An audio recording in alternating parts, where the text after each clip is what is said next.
Bien, chicos, siendo las 3:05, empezamos, ¿ya? Eh, bien, mire, el tema de hoy es leishmaniasis. Ustedes pueden llamarlo también leishmaniosis. Ambas formas de pronunciar o de escribir son correctas, ¿de acuerdo?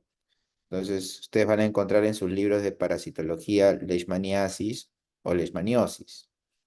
Entonces, para hablar de leishmaniasis, hay que conocer al agente etiológico, ¿no? Y el agente etiológico es un parásito, ¿de acuerdo? Es un parásito. Pertenece al orden Kinetoplastidia, a la familia Trypanosomatidae y al género Leishmania, ¿de acuerdo? Este género Leishmania es, digamos, es muy ampliamente conocido en el mundo entero y hay aproximadamente 30 especies de Leishmania, de las cuales 21 especies pueden infectar al hombre. ¿Qué significa esto? Que hay animales que pueden tener Leishmania, ¿no? Por ejemplo, los perros domésticos pueden tener Leishmania, ¿no? En América existe 14 especies y en el Perú tenemos estas especies, ¿no? Leishmania viania peruviana, Leishmania viania brasiliensis, Leishmania guyanensis, Lainsoni y amazonensis.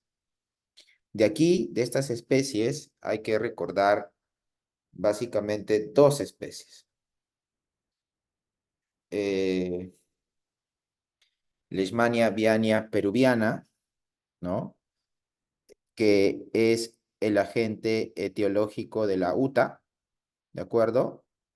Los que están rotando ahora en infecto seguramente han visto una paciente que tiene leishmaniasis cutánea, ¿no? O leishmaniasis cutánea andina, también se le llama, o UTA, ¿no? El agente etiológico es Leishmania viania peruviana. En la zona de selva también existen especies de Leishmania, como la Leishmania viania brasiliensis, la amazonensis, guyanensis, que generalmente son el agente etiológico de la leishmaniasis mucocutánea, también llamada espundia, ¿no? Así se le conoce a la leishmaniasis mucocutánea.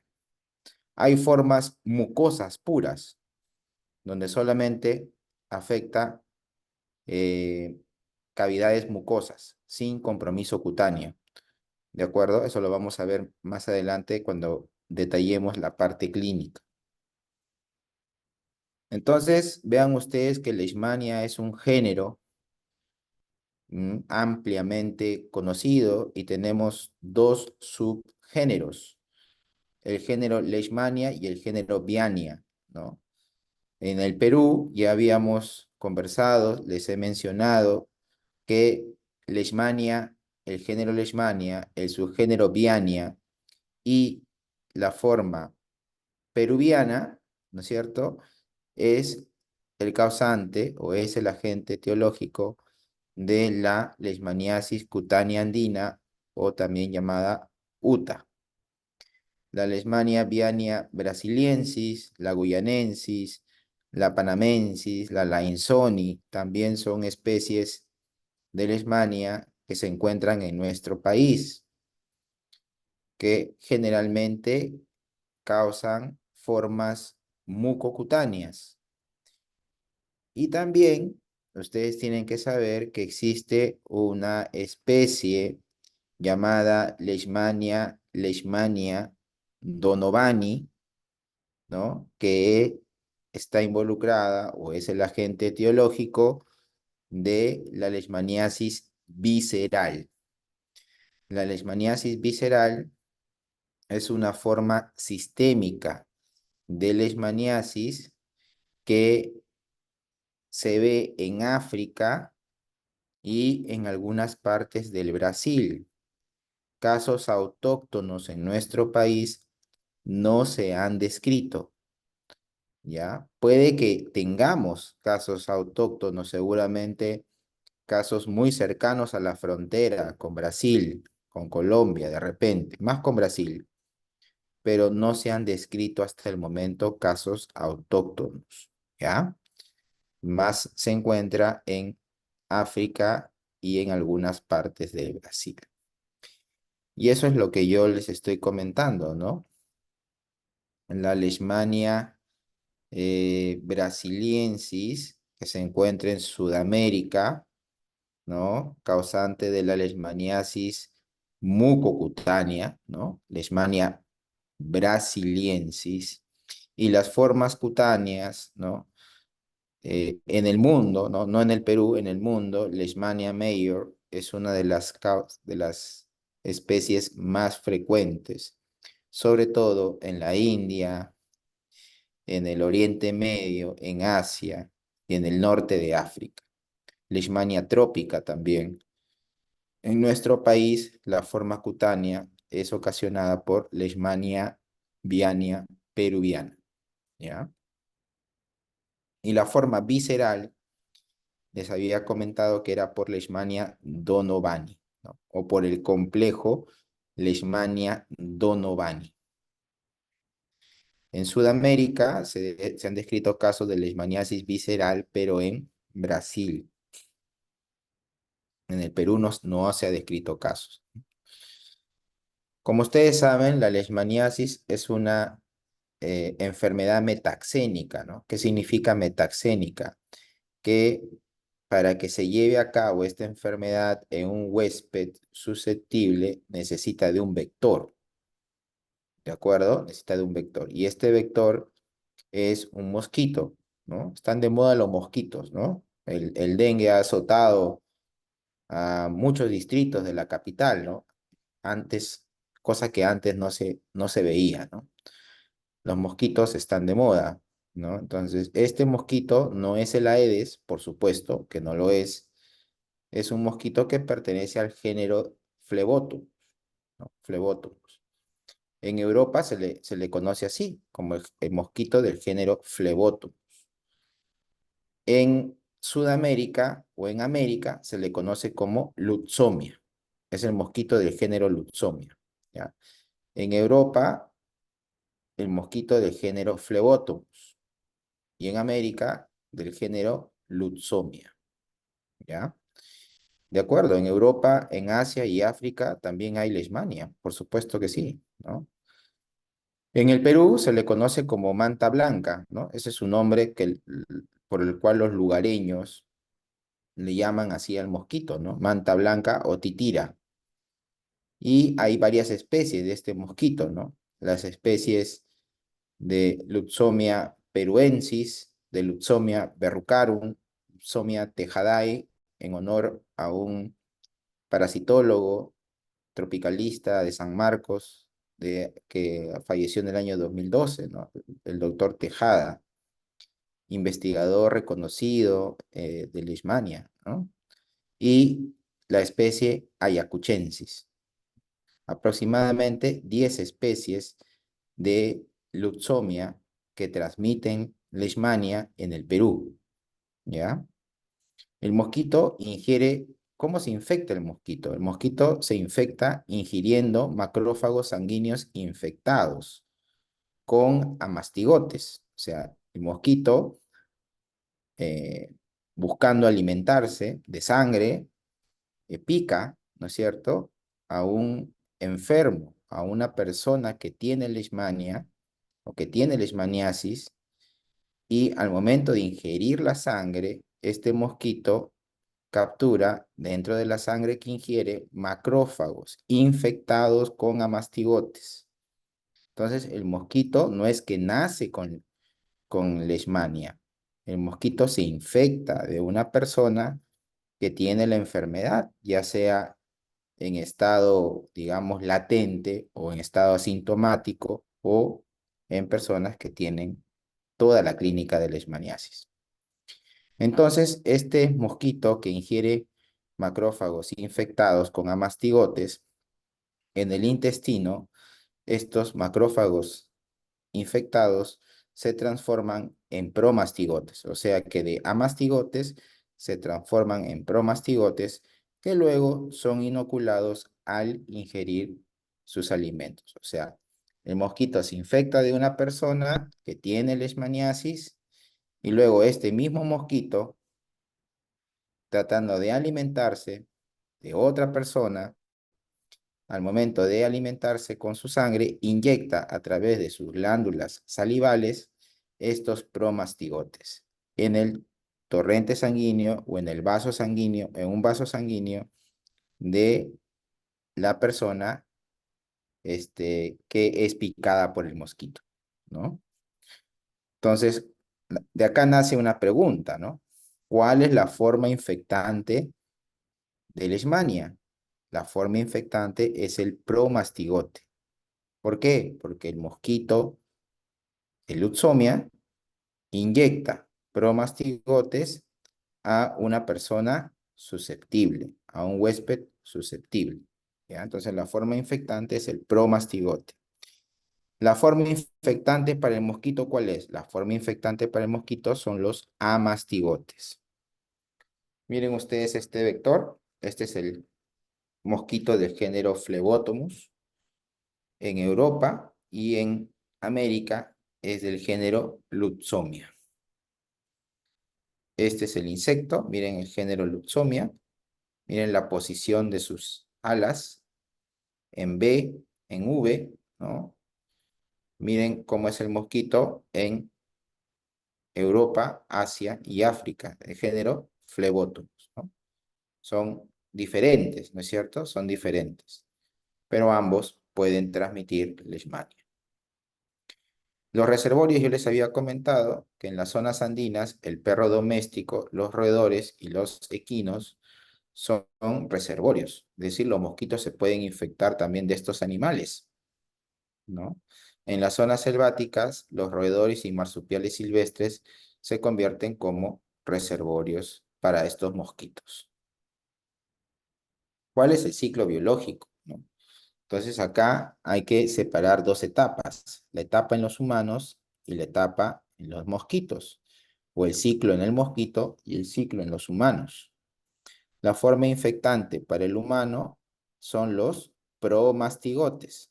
Entonces el mosquito, al momento de alimentarse con la sangre de esta persona, inyecta promastigotes, ¿no? En un vaso sanguíneo. Estos promastigotes son rápidamente fagocitados por los macrófagos. Y dentro de los macrófagos, estos promastigotes se transforman en amastigotes.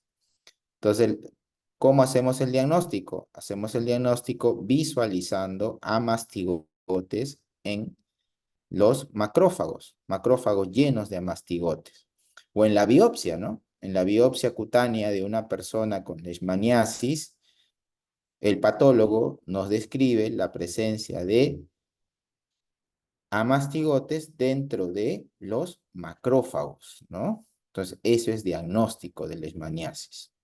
Luego, estos amastigotes dentro de los macrófagos comienzan a multiplicarse y hacen que la célula estalle y se liberen una gran cantidad de amastigotes que van a seguir infectando a otros macrófagos.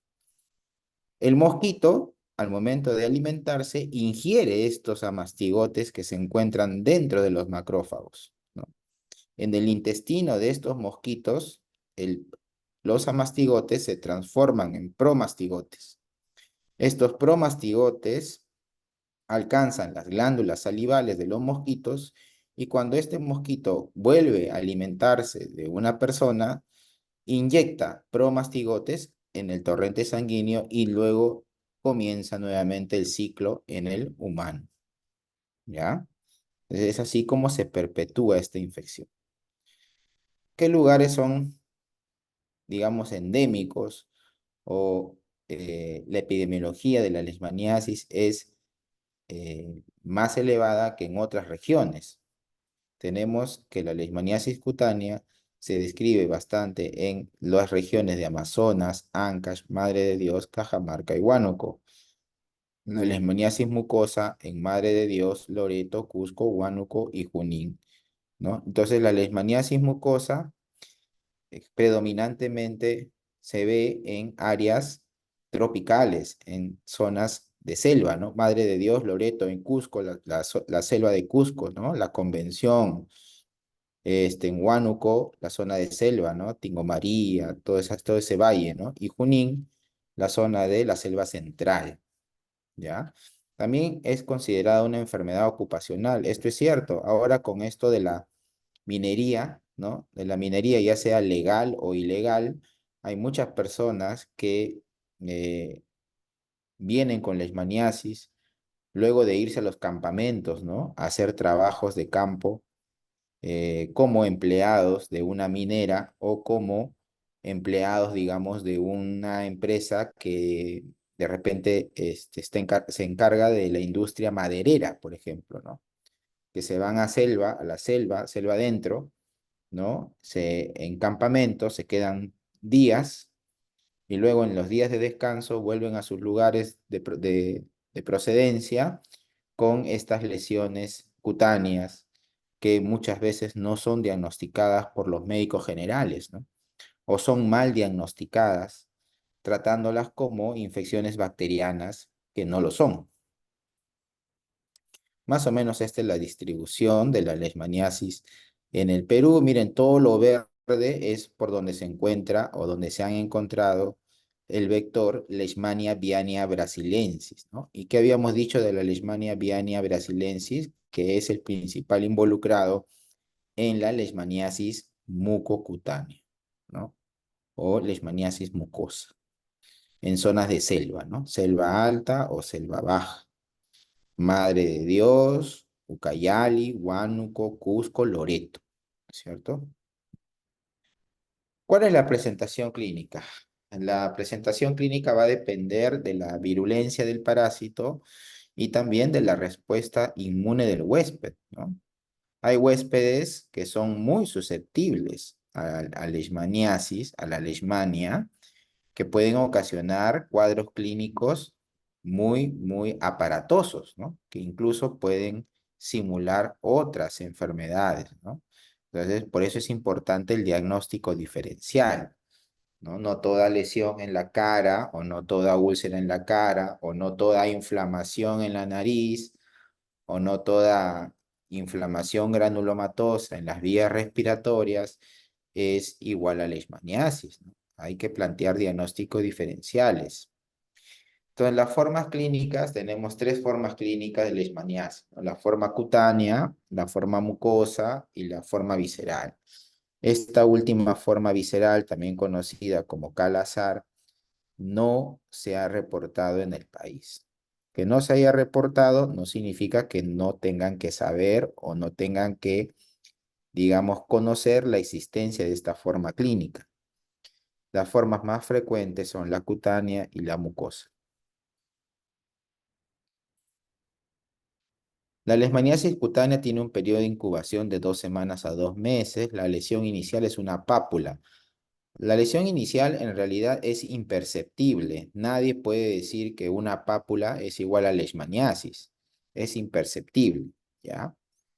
Este,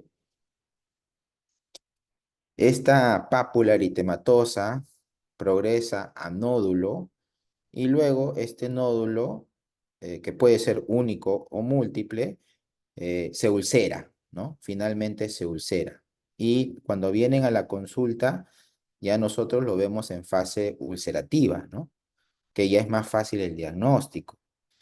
Además, esta pápula eritematosa inicial casi siempre se acompaña de ganglios, ¿no? Reactivos, ganglios, adenomegalias, satélites, ¿no? O sea, si tengo una lesión en la mano, me saldrá un ganglio o me crecerá un ganglio linfático en la axila o en la región epitroclear, ¿no? Si tengo una lesión en la cara, me crecerán los ganglios linfáticos de la región cervical. ¿De acuerdo? Entonces, siempre que tengan ustedes una lesión cutánea, ulcerativa, un nódulo ulcerado, siempre hay que palpar ganglios regionales ipsilaterales para poder más o menos plantear el diagnóstico. La lesión ulcerativa tiene un fondo granuloso que casi siempre es limpio, con o puede haber incluso escasa secreción purulenta, pero no duele, no duele y no sangra. Cuando duele una lesión ulcerativa en leishmania, probablemente es porque haya una infección bacteriana sobreagregada, pero la lesión ulcerativa de leishmaniasis no duele, ¿de acuerdo? Tiene un fondo granulomatoso con bordes elevados, inflamatorios, ¿no? Que no tienen tendencia al sangrado. ¿Ya? Entonces, miren ustedes la fotografía con estas lesiones características de leishmania, ¿no? Una lesión redondeada con una base granulomatosa, algo eritematosa, ¿no? Bordes elevados y cuando se palpa no hay dolor, ¿no? Esa es la característica, ¿no? Si esto fuera una infección bacteriana, sí hubiera dolor, ¿no? El paciente no dejaría que lo toquen porque todo esto estaría muy inflamado y habría mucho dolor. Y esta es la forma como cicatriza, ¿no? La fotografía de la izquierda. Así cicatriza una lesión de leishmania. Esta es la forma de cicatrización. Deja secuela, ¿no? O sea, en la piel no va a quedar como era antes, va a quedar con una huella, con una cicatriz. Bueno, pero eso realmente cuando es en piel no es en piel que no sea el rostro, no es tan relevante, ¿no? El problema es cuando la lesión está en el rostro, ¿no? De todas maneras, sí va a quedar una cicatriz. Este es en la pierna, ¿cierto? Una lesión granulomatosa, con bordes elevados, hiperémicos.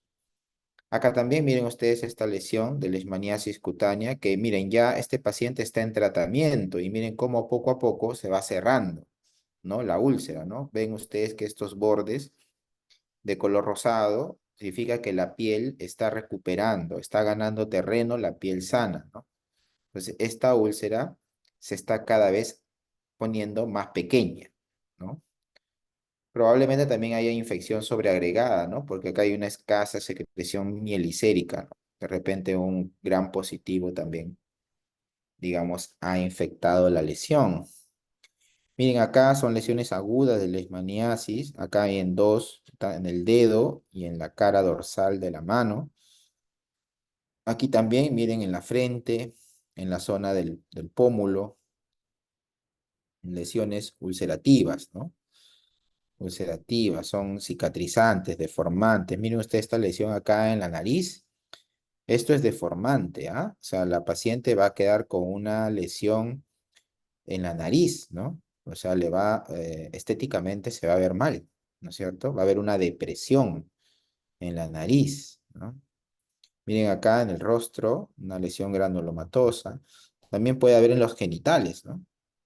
O sea, en realidad es donde te pica el mosquito. En los genitales realmente no es frecuente porque la gente pues usa ropa interior y nadie anda desnudo, ¿no? Pero en la selva, en zonas donde hay mucha pobreza, la gente a veces no usa ropa interior, sale al campo a hacer sus necesidades, ¿no? Biológicas. Y en el campo, pues son atacados por estos mosquitos y bueno, lo que parece ahí una enfermedad de transmisión sexual termina siendo una leishmaniasis cutánea en la región genital, ¿no? O sea, también hay leishmaniasis cutánea en los genitales, en cualquier parte del cuerpo donde te pique el mosquito.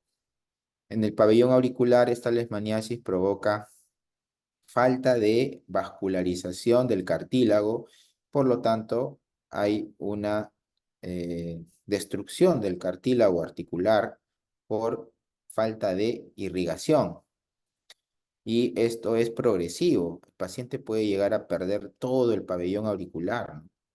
Como en la fotografía de la derecha, donde se vea un gran compromiso, ¿no? El pabellón auricular. Esto ya es, digamos, responsabilidad del paciente, ¿no? Esto no es de un día a otro, ¿no? Esto ha tenido que pasar mucho tiempo. En parte responsabilidad del paciente y también del médico, ¿no? Porque de repente este paciente acudió al médico de la posta o del centro de salud y no le hizo el diagnóstico, ¿no? Creyó que era otra cosa. Este es un caso real, chicos, no, bueno, todos los casos son reales, pero este es un caso de una paciente del hospital que la vimos en pandemia, ¿no? Ella estaba con su mascarilla una señora que viene de Guarochirí, ¿no?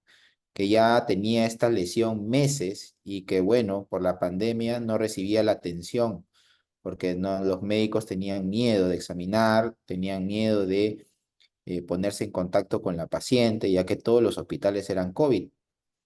Pero la paciente vino y nos buscó y ya, ya venía también con una biopsia que por ahí alguien le había solicitado, algo tardía, pero le habían solicitado la biopsia y la biopsia era compatible con leishmaniasis cutánea. Entonces se le indicó tratamiento, ¿no? Tenemos acá también una paciente hospitalizada con una lesión similar, ¿no? Similar, pero también con compromiso nasal. Miren el edema de la cara, ¿no? El edema, con el tratamiento eso baja notoriamente, ¿no? También hay formas cutáneo difusas, ¿no? Hay una forma jansenoide, ¿no? Que semeja a la lepra lepromatosa, ¿no? Estas formas cutáneo difusas no curan espontáneamente, ¿no? Siempre requieren tratamiento. Y también hay una tendencia a las recaídas luego del tratamiento. Miren estas formas diseminadas. La fotografía de la derecha, ¿no? Esta es una forma hansenoide, ¿no? Es una forma lepromatosa, ¿no? De leishmaniasis, ¿no? Este paciente debe tener algún problema en la inmunidad o debe ser un huésped muy susceptible a la leishmania, ¿no? Miren esta niña con un compromiso extenso, ¿no? En el rostro, en la oreja, en el brazo, ¿no? Es una paciente que debe estar muy expuesta a la picadura de estos mosquitos. Miren ustedes cómo el pabellón auricular, antes de destruirse, primero se inflama, ¿no? Se hincha, se inflama, ¿no? Se va inflamando, inflamando y luego se va ulcerando, ¿no? Poco a poco, hasta que hay mutilación, ¿no? Mutilación del pabellón auricular. La forma mucosa, ¿no? Ocurre en el 40% ocurre 1 a 2 años después de las lesiones cutáneas. El 70% ocurre luego de 5 años. Por eso es que hay que hacer seguimiento a los pacientes con leishmaniasis cutánea, porque un 40% de estos pacientes en el futuro, si es que no reciben un tratamiento adecuado, pueden hacer formas mucosas. Y el 70% de las leishmaniasis mucosas pueden tener un antecedente de leishmaniasis cutánea, ¿no? A partir de los 5 años. Puede surgir hasta 20 a 30 años luego de la cura de las lesiones mucosas. Afectan mayormente las vías aéreas superiores. Los pacientes vienen con, es clásico, ¿no? Los pacientes vienen con disfonía. Tú lo ves afuera del consultorio, pacientes que están disfónicos, pacientes que tienen la nariz muy inflamada, ¿no? Estos pacientes son típicos de leishmania, ¿no? Son típicos de leishmaniasis cutánea, de mucosa, perdón. Eh, Se extienden rápidamente, ¿no? A la mucosa nasal, faringe, laringe, tráquea, y puede llegar a los bronquios, ¿no? Hay pacientes que nosotros hemos pedido evaluación por neumología para que le hagan broncofibroscopía, ¿no? Y los neumólogos decían que había compromiso infiltrativo incluso en la tráquea y bronquios. Esto puede ser, digamos, peligroso, ¿no? Porque si afecta la laringe, las cuerdas vocales, el paciente puede hacer paro respiratorio, ¿no? La inflamación de las cuerdas vocales por la leishmania puede provocar obstrucción de las vías aéreas y puede ocasionar la muerte. Por eso la leishmaniasis mucosa, el manejo debe, en la medida de lo posible, el manejo debe ser hospitalizado, ¿no? Para observarlo.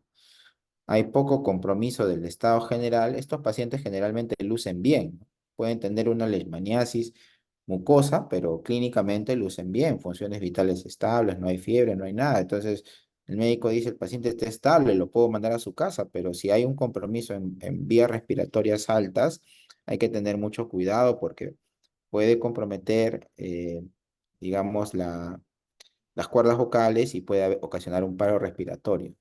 No es posible la cura espontánea, ¿no? Tanto la leishmaniasis mucosa como la leishmaniasis cutánea difusa no se curan espontáneamente, ¿no? La leishmaniasis cutánea localizada sí se puede curar espontáneamente, ¿no? Antes no había tratamiento para la leishmania, pero esta es una enfermedad que ha existido desde hace muchos años. Hay huacos, ¿no? Precolombinos, donde se retrata donde se retrata esta enfermedad. Entonces, en esos tiempos no había tratamiento, ¿no? Entonces, muchos de ellos se curaban espontáneamente con cicatrices, pero se curaban espontáneamente. Pero cuando la forma es cutáneo difusa o mucosa, la cura no puede ser espontánea, ¿no? Es peligroso. Miren las formas mucosas, cómo han destruido el tabique nasal. Son bien deformantes, ¿no? Miren acá ustedes este señor con una deformación importante de la nariz. Son deformantes. Esto no es reversible, chicos, ¿ya? La leishmaniasis mucosa, cuando ya provocó daño, es irreversible, ¿no? O sea, quedan secuelas, ¿no? Irreversibles. Miren la boca de este paciente, lesiones granulomatosas extensas, ¿no? También en la mucosa nasal, en la frente. Esto es mucocutánea, ¿no? Porque ha afectado la piel y ha afectado las mucosas. De igual manera acá, ¿no? Señor con lesiones en la piel y también en la mucosa oral, ¿no? Esto va a mejorar con el tratamiento, por supuesto que sí. Miren la nariz, ¿no? Una nariz inflamada, ¿no es cierto? Va a mejorar, sí, pero va a quedar cicatriz. La boca no le va a quedar igual al paciente, ¿no? Son enfermedades que, si no son tratadas a tiempo, generan deformaciones. Miren ustedes acá este señor con la nariz totalmente inflamada, con lesiones granulomatosas en las alas y también en la mucosa nasal. Miren ustedes acá el compromiso del paladar de este paciente, ¿no? De una lesión granulomatosa, también seguramente con compromiso mucoso. Acá también una lesión granulomatosa extensa que incluso hasta puede destruir la úvula, ¿no? La úvula. O sea, hay pacientes que no tienen úvula porque la leishmaniasis mucosa la destruyó. Miren ustedes acá también cómo destruyó el tabique nasal a este paciente, ¿no? Es un paciente ya con secuela de leishmaniasis mucosa. De igual acá, ¿no? Esta señora, cómo le destruyó el tabique nasal, ¿no? O sea, la nariz parece un orificio grande nada más, ¿no? No tiene la estética de la nariz convencional, ¿no? Miren, esto sí ya es un caso extremo, ¿no? Este es un vagabundo seguramente, una persona que vive en la calle, en extrema pobreza. Miren hasta dónde ha llegado la leishmaniasis a destruir todo, toda la nariz, ¿no? Esto ya es por, digamos, negligencia de la propia persona que no acudió de manera oportuna a los servicios de salud. Y no solo eso, ¿no? Sino vimos acá cómo hay una mutilación, ¿no? Del pabellón auricular. Entonces, el diagnóstico diferencial de esto, lógicamente, es un cáncer, ¿no? Pero en este caso fue una leishmaniasis mucosa. La leishmaniasis visceral sí tiene un periodo de incubación más largo, de 4 a 10 meses, tiene una evolución crónica, se comporta como una enfermedad inflamatoria, como un proceso infeccioso generalizado, como un proceso infeccioso crónico, subagudo, ¿no? Diagnóstico diferencial, lógicamente, es tuberculosis, brucelosis, linfomas, ¿no? Se caracteriza por fiebre progresiva, en un principio incluso fiebre elevada, marcada esplenomegalia, ¿no? Un agrandamiento del vaso brutal, ¿no? Que puede llegar incluso hasta la fosa ilíaca derecha. Hay hepatomegalia, que no es tan marcada como la esplenomegalia, ¿no? Otro diagnóstico diferencial de la leishmaniasis visceral es la malaria, ¿no? La malaria por Plasmodium, ya sea vivax o falciparum. También hay linfadenopatía generalizada, la piel está hiperpigmentada, hay pancitopenia, hay desnutrición calórico-proteica y esta forma de leishmaniasis sí es mortal. La leishmaniasis visceral sí es mortal. ¿Ya? Miren acá, miren este paciente con un hígado y un vaso tremendamente grande, ¿no? Acá el diagnóstico diferencial sería malaria, sería parasitosis intestinales, sería linfomas, leucemias, ¿no? Histoplasmosis de repente, ¿no? Miren acá estos niños de una tribu, todos ellos con el abdomen bien, bien pronunciado, ¿no? Esta es la clásica forma de la desnutrición crónica, ¿no? Pero con un abdomen bien pronunciado, todos ellos con hepatoesplenomegalia y posiblemente también con leishmaniasis visceral.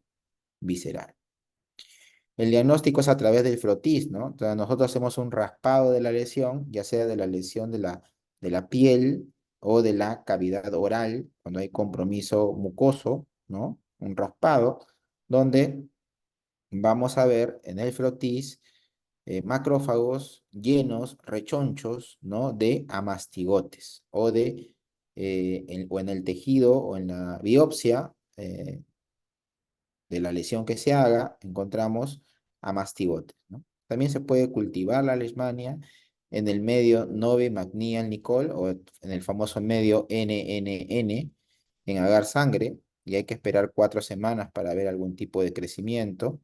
Este es el promastigote, ¿ya? Este es el promastigote. El promastigote raramente se ve en el adulto, ¿no? En la persona, perdón, en el individuo. El promastigote se ve más en los mosquitos, ¿no?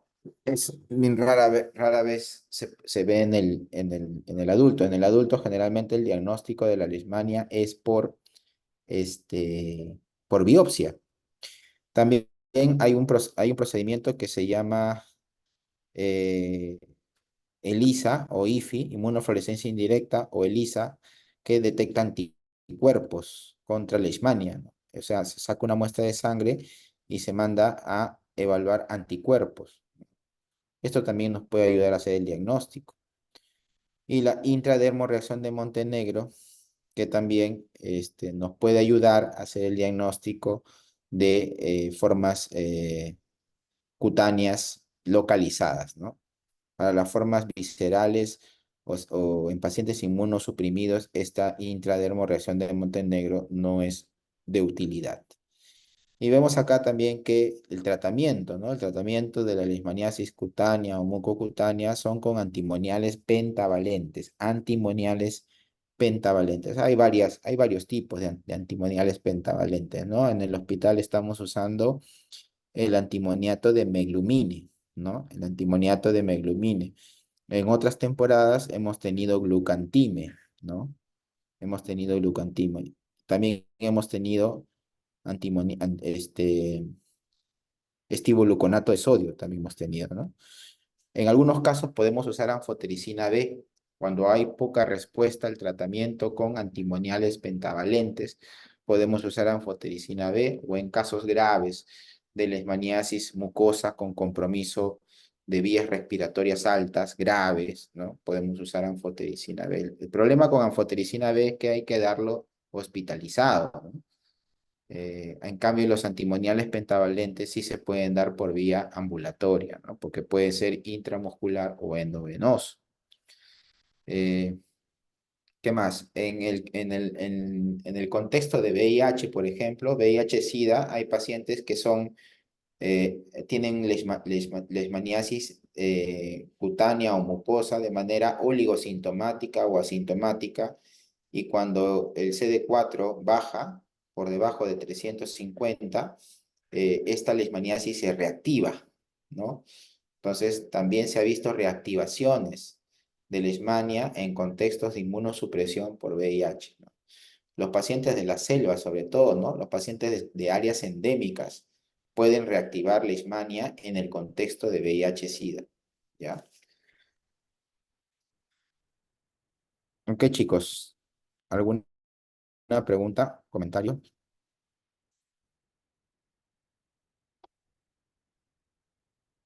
Doctor, ¿el IDR de Montenegro para qué forma era para la cutánea localizada mencionó? Sí, para la cutánea localizada, porque las formas diseminadas o viscerales tienen muy poca utilidad. Para para las viscerales y mucosas, ¿cuál era el diagnóstico? ¿El Biopsia. frotis? Para la mucosa es la biopsia, para la mucosa la biopsia, el frotis y las pruebas serológicas, ¿no? Habíamos comentado de la inmunofluorescencia indirecta y del ELISA. Eso se puede solicitar, ELISA o IFI para la leishmania se pide, ¿no? Y para las formas viscerales, el diagnóstico incluso se puede hacer por un aspirado de médula ósea, se puede hacer por biopsia de vaso o de hígado, y también se puede hacer con frotis sanguíneo. Ujú. Gracias, doctor.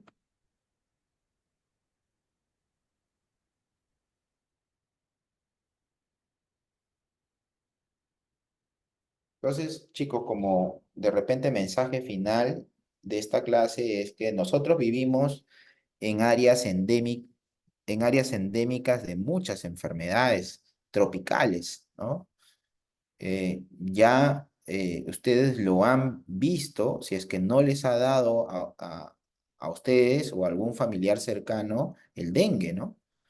Ya lo han visto, o sea, nosotros para ir a ver dengue, o sea, cuando nosotros estábamos haciendo la residencia, para ver dengue, nosotros teníamos que viajar. Nosotros como infectólogos tenemos una rotación de 2 meses en Iquitos y teníamos que esperar a hacer R3 para viajar a Iquitos y estar 2 meses y ver todas las enfermedades tropicales que podamos ver. Pero ahora ya no es necesario, ¿no? Viajar hasta Iquitos para ver dengue. Ahora el dengue está más cerca de nosotros y así otras enfermedades tropicales van a aparecer en Lima por el fenómeno del calentamiento global, ¿no? Esto del calentamiento global es un tema serio, ¿no? Nadie se imaginaba que una persona de San Isidro, de Miraflores o de Surco iban a estar hospitalizados por dengue. Las emergencias de la clínica llenas con pacientes con fiebre con sospecha de dengue. Eso nadie lo imaginaba, ¿no? Y ya está real. Esto es real, ¿no? Entonces, no hay excusa para decir yo soy médico general y no sé nada de dengue, llamen al infectólogo, ¿no? Entonces, ustedes son médicos que viven o viven en un país que es endémico de muchas enfermedades tropicales. Entonces, ustedes, si es que algún día se van a ir al extranjero a hacer su especialidad, ustedes tienen que ir a enseñar allá dengue, tuberculosis, bartonelosis, malaria, porque el gringo no sabe nada de eso, pues. Ustedes tienen que enseñar esas cosas, ¿no? O sea, no van a ir a aprender malaria o dengue a Estados Unidos. Ustedes tienen que llevarle a la escuela allá, ¿no? Y es así. Entonces, eh, eso de pensar de que yo nunca voy a ver un dengue, nunca voy a ver una malaria, eso es totalmente falso. Cada vez ustedes van a ir viendo enfermedades tropicales que antes no se veían en Lima. Entonces hay que estar preparados, ¿no? Entonces el mensaje es que hay que estar preparados. Y con respecto a la Leishmania, que es el tema que nos ha tocado desarrollar el día de hoy, recordar que todo paciente que viene de área endémica, ¿no? Ya hemos mencionado las regiones del Perú que son endémicos de leishmaniasis y que vienen con una lesión cutánea de evolución subaguda crónica, un paciente que ya recibió antibióticos, que ya le han dado múltiples cremas y que la lesión no mejora, ustedes tienen que plantear leishmaniasis, ¿no? Planteen leishmaniasis o por último, planteen al menos una biopsia cutánea por un dermatólogo para hacer el diagnóstico. Si ustedes tienen un paciente que viene de zona tropical, viene de la zona de selva, con una lesión en la nariz, una nariz inflamada, una nariz, como diría un antiguo profesor de San Marcos, una nariz de rocoto, ¿no? Una nariz grande, inflamada, con lesiones en las alas de la nariz, granulomatosas, plantearles maniasis mucosa, ¿no? Eso es lo que hay que plantear, mandar una interconsulta a otorrino para que el otorrino le haga la evaluación de las vías respiratorias altas, ¿no? Una nasolaringoscopía para ver que no haya compromiso de cuerdas vocales y la biopsia, ¿no? Que la biopsia finalmente nos va a dar el diagnóstico, ¿no? Y mientras tanto, pues recomendarle al paciente que mientras haga la biopsia vaya agendando una consulta con medicina tropical para que le inicie el tratamiento, porque la probabilidad de una leishmaniasis mucosa es alta, ¿no? Entonces, esa es la labor de un buen médico general, ¿no? La labor de un buen médico general es la labor de un médico que piensa, ¿no? Que orienta a su paciente de manera adecuada, que lo orienta de manera oportuna y que ayuda a hacer un diagnóstico, ¿no? A veces los médicos generales, en lugar de ser un apoyo, discúlpeme, pero a veces son un estorbo, ¿no? Porque no hacen bien las cosas, porque no piensan, porque desvían, digamos, la atención del paciente, no enfocan bien el caso, ¿no? Entonces, la idea de ustedes como médicos generales es que enfoquen el caso, que hagan una buena historia clínica, ¿no? ¿No? O sea, podemos olvidarnos de esto, de Leishmania, nos vamos a olvidar seguramente, pero al menos enfóquenlo bien, ¿no? Enfóquenlo bien, recomienden o hagan una buena interconsulta, deriven bien al paciente, hagan una historia clínica detallada, ¿no? Que se vea de que el especialista recibe a un paciente evaluado por un médico general que hizo bien su trabajo, ¿no? Que preguntó, que planteó buenos diagnósticos diferenciales y que prácticamente me está dando un pase gol, ¿no? Un pase gol para yo hacer el diagnóstico, ¿no? Pero ahí vienen pacientes con múltiples días de antibióticos, con exámenes de laboratorio que no tienen nada que ver con la enfermedad que el paciente padece. Y entonces eso ya no es una ayuda, sino pareciera que el colega no pasó por un curso de tropicales o no pasó por las aulas universitarias de medicina, ¿no? Entonces, eso lo que queremos como docentes para ustedes es eso, ¿no? El pensar. A nosotros se nos va a pagar por pensar, ¿no? Por pensar y hacer. El cirujano por pensar y hacer. A los clínicos por pensar, ¿no? Pensar y dar buenos tratamientos, acercarnos al diagnóstico, ¿no? Esa es la idea.